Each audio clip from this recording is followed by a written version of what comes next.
Sophie Cunningham cries out for justice after being repeatedly hit by an opponent. The Golden State Valkyries crushed the Fever at home, but it was Sophie Cunningham who ended up at the center of the conversation after taking an elbow. What was supposed to be a night of celebration quickly turned into a nightmare.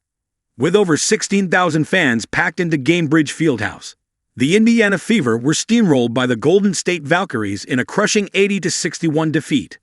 The highly anticipated return of Caitlin Clark after injury had sparked hope, but the reality was far from ideal. Veronica Burton and Kayla Thornton turned the court into their personal shooting clinic from beyond the arc, while the Fever looked lost out of sync and without answers. Beyond the scoreboard, there was one moment that ignited the crowd. Sophie Cunningham, clearly frustrated, pointed to her coach after taking a direct elbow to the chest from Tiffany Hayes.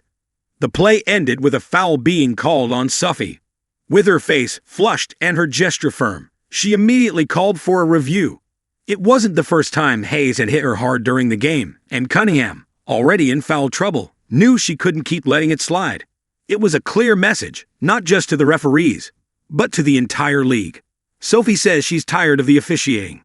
Sophie arrived in Indiana as a gritty, intense player, but over the past few weeks, she's become more than that, a shield for her team. She doesn't just defend, she protects. But this time, not even that could stop the officiating chaos. The Fever have faced two constant enemies all season: injuries and referees.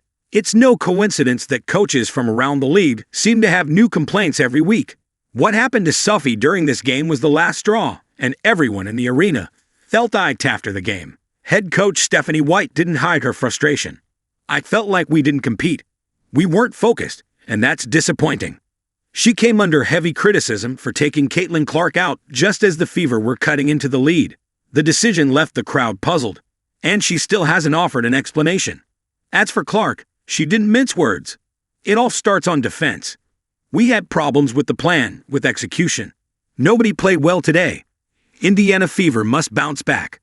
This loss hurt, not just because of the score, but because it came on a night that should have been full of energy with their star returning. They were at home, and they feel like the calls are going against them.